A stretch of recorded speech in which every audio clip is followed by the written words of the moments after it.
Let's move on, though, into those Philadelphia Eagles who there's some news going on. Well, two fronts of the news front, if I use the word front too many times. So there is news coming out in two ways. So the first one from that NFL.com article I referenced earlier, number 2 on that list says Courtland Sutton could be the first wide receiver drafted, which I don't know about your mock draft because I'm not looking at yours. I'm just looking at mine.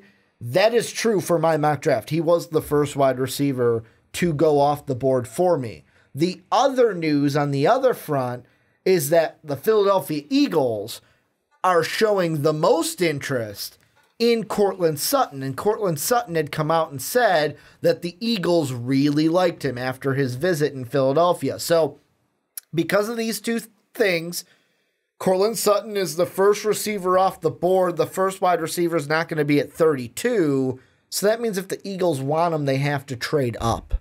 So, Mark, I'm going to ask you, will the Eagles trade up for Courtland Sutton? I'd be surprised if they did, personally. I mean, if we're going to believe that teams just absolutely are loving him, and all these teams are saying he's tall so, and has ball skills. Yeah. That's exactly what you want. But that's what I'm saying. If we're believing that all these teams out there really, really love him, is 32 gonna go and do something for it? I mean, because we're saying that's the topic here. They have to trade up. But if all these teams are saying we love him, if that's the truth, there are teams in the top 10 that could use a quarterback. I'm not saying he's going top 10. I'm just saying that I don't see him either falling to 32 or falling into a range where the Eagles feel comfortable trading up to go get him because they have other needs besides wide receiver. Well, here's the thing that I'm looking at is Eagle fans, look at me when I say this.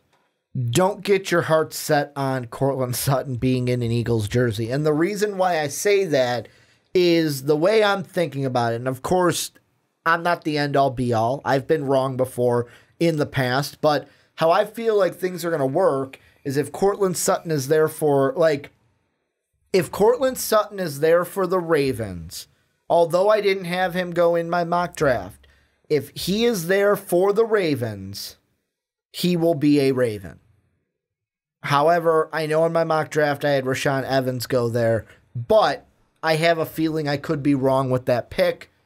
Courtland Sutton could be a Raven. That means for Eagle fans, you've got to jump. There's two parts to this. First, you've got to jump from 32 to at least 15 because the Ravens sit at 16. That's a big jump. Yep. Second off, let's look at some of the teams that are there. The Cardinals, they're not going to be looking to trade back. They're looking to trade up. The Packers, we usually don't see them trade back in drafts. And to be fair, the Packers could use a wide receiver. They could. They could also take a wide receiver. The Redskins, who we talked about in the Des Bryant thing, I don't see them drafting a wide receiver in the first, but they could, and that just makes that trade gap bigger. Then you look at the Bills. The Bills are looking to trade up. Then the Dolphins, that it's getting bigger. You're not trading up from 32 to the top 10, so I just end it there. That's the thing that I think kills this in the bud is the Eagles might really love him, but in order to get him, they need a lot to happen. For me, what they probably need is a team like the Colts to trade back with like a Arizona, a Buffalo, so that they can try to, because the Colts, if they trade back twice, you can get them to trade back a third time. You can do that, especially with the whole accumulating picks. The thing is for Philadelphia, do you want them to do that? Because there's a two-side of it. We mentioned in the Des Bryant one, I think we did, they have the lowest cap space. Like you said, they need to make some cuts just to sign their draftees that they get. So there's that side of it too. Hey, let's give these draft picks to this team to move up because we don't have the money for them anyways. If we just have the money, then we just need to get the money to sign this one guy. Or not, you're not just going to come out with one guy, but maybe lesser than what you would have. Yeah, I mean, it's certainly possible, especially if you're saying we don't have a lot of money, let's just go get the guy that we really want. You know, it's funny to talk about that with the Eagles, too, because there's so many stories, feel-good stories over the offseason of the Eagles are doing this so that way they can make sure this guy gets a bonus. The Eagles are doing that, you know, things like this. But it's interesting to me to think about the Eagles in this case because I really can't imagine them trading up for Sutton. And, you know, I just sit there and I think of this, you know, the comments that he's making, stuff like that. I'm like, yeah, the Eagles, they really loved me.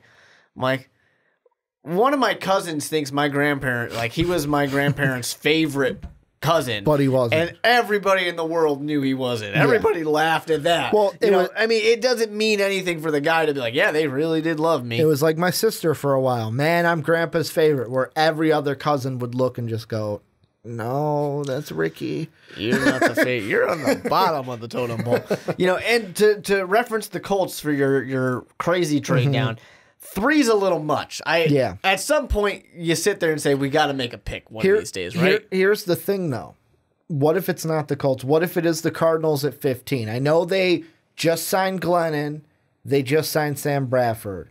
Could the Eagles try to use Nick Foles as a trading chip to trade up to get Courtland Sutton? Not if you got Sam Bradford. I mean, Sam Bradford, Nick Foles. I know that Nick Foles is a Super Bowl MVP, but if there's not really that much of a difference between those two guys. But if you're telling me you're going to get Nick Foles and swapping first, so you're still going to get a first this draft. I don't want to invite that kind of animosity into my locker room. Why does it have to be animosity? Because you don't think drafting a quarterback would because Sam Bradford will know his role of I am the mentor to this quarterback. Unless he loses the job. Which is his fault. But if you give Nick Foles, Super Bowl MVP Nick Foles, you put him in there, all of a sudden Sam Bradford goes, wait a minute, I thought this was my job. I'm not competing with Mike Glennon. I know I'm not competing with Mike Glennon.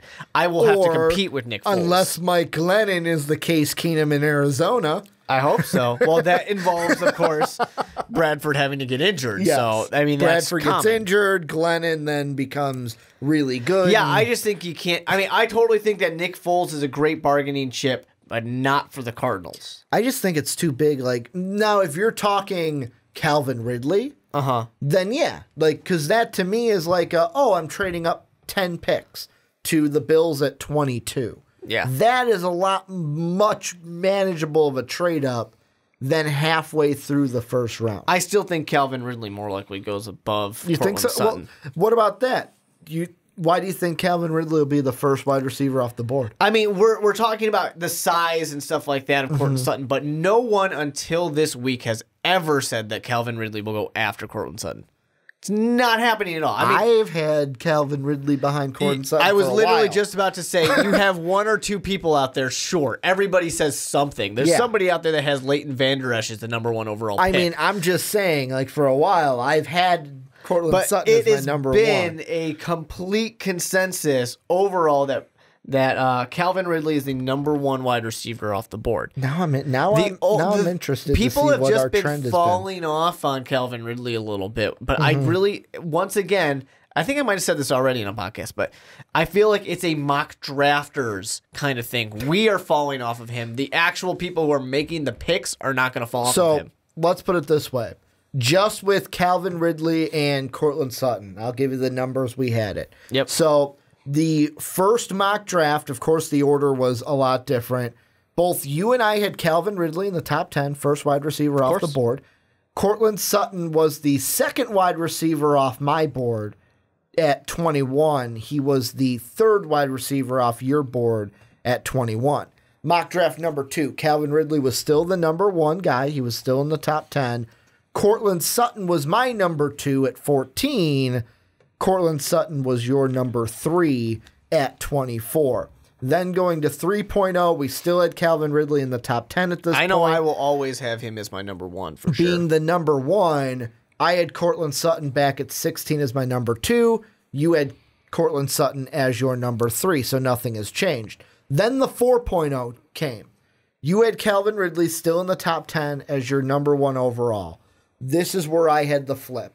I had Courtland Sutton at 15 being my first wide receiver off the board. Calvin Ridley then fell to 19 and was my second. And then the last one that we just did, obviously, I had Courtland Sutton number 1 wide receiver at 19, Calvin Ridley at 22. You had them a little closer, the closest you've ever had them. Ridley at 22, Sutton at 24. Yeah. So, like you've said, you've always had Calvin Ridley as your number one wide receiver. And I still, and it could be a surprise, who knows, but I still think that he is kind of seen as that really reliable wide receiver, where Sutton, a lot of what people like about Sutton is the size.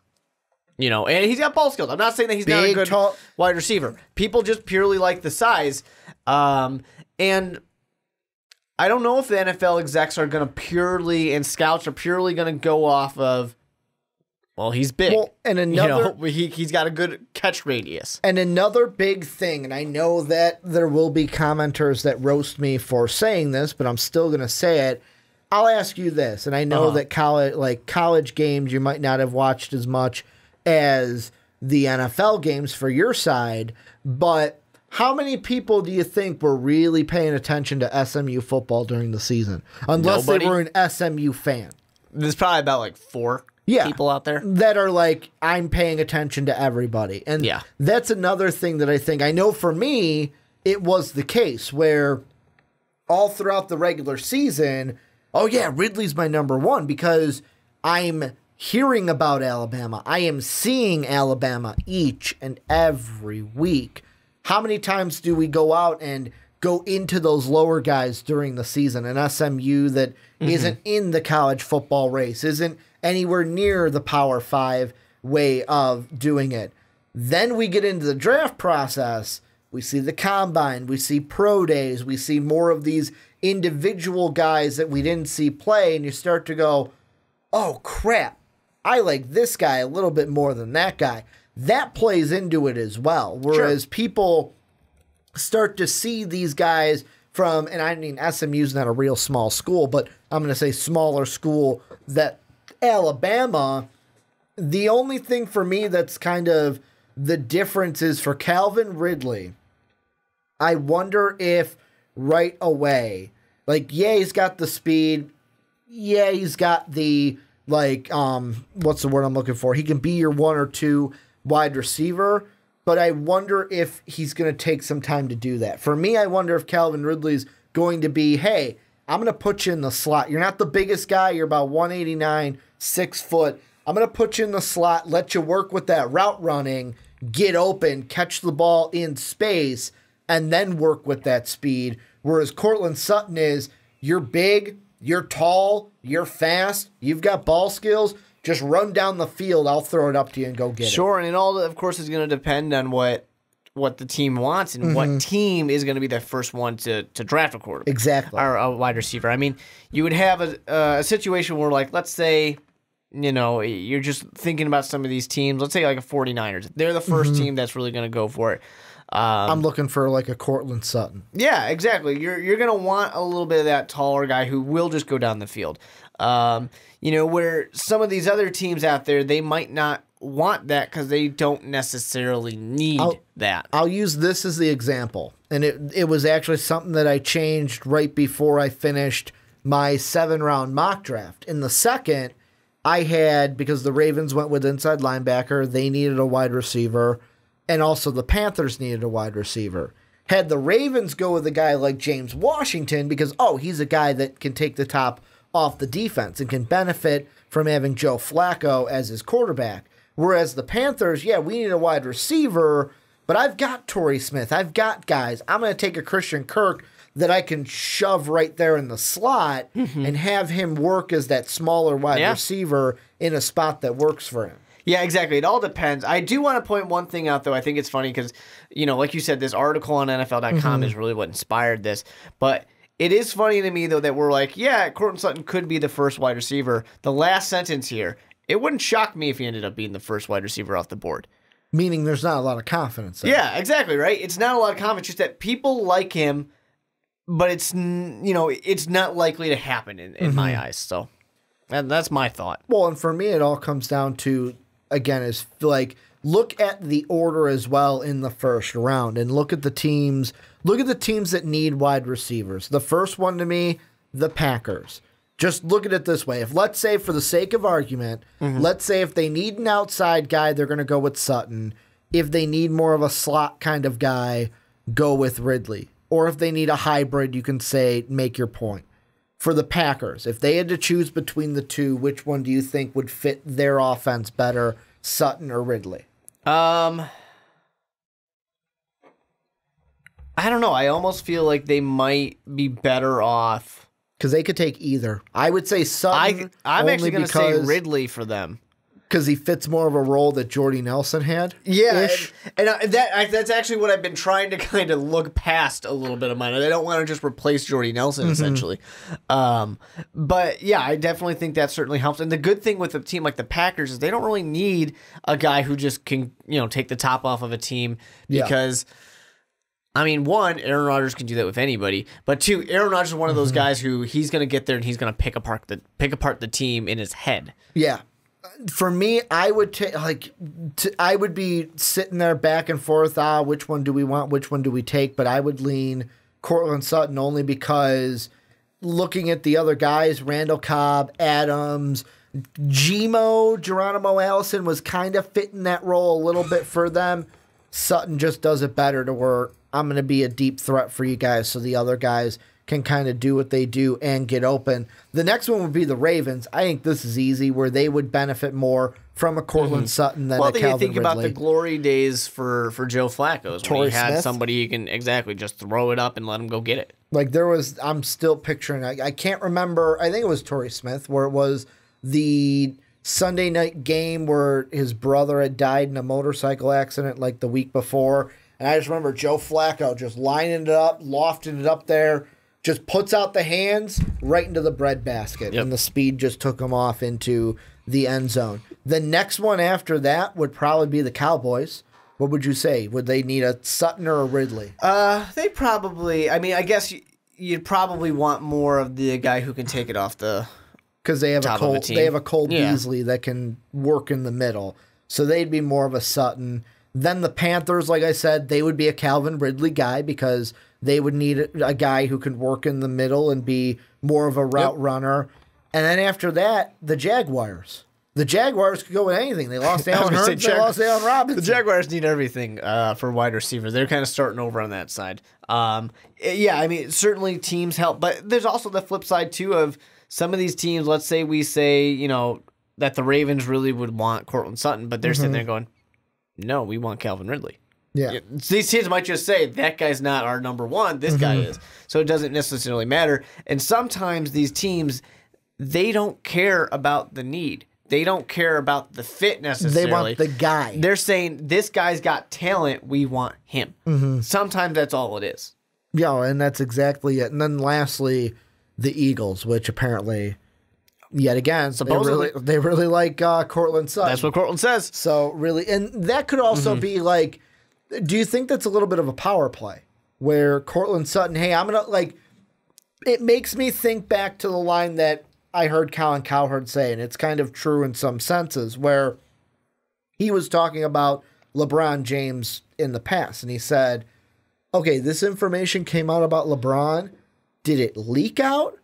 Or did LeBron want it to leak out? Is there an ulterior motive with this? Is this a Courtland Sutton just talking and just being a loose cannon? Or is this a little bit of an ulterior motive if I say, oh, this team likes me, maybe one of those teams ahead of the Eagles goes, oh, they really like him. What if they trade up? I actually like where you're going with it. But I don't like it if you're talking about the 32nd team in the draft. If you said that about, let's say the Packers Jaguars, or something like that. Maybe the Panthers. It can't be somebody low. It has to be somebody high. If you say it about someone high, then it's like, so I'm a top So talent. You're saying, say it about the Packers so that a team like the Niners takes you. If you say it about the last team of the first round, then I'm getting the impression that you're scared you're not a first rounder. And you're trying to trick people into taking you in the first round because you want to be a first rounder. You don't want to be a second rounder.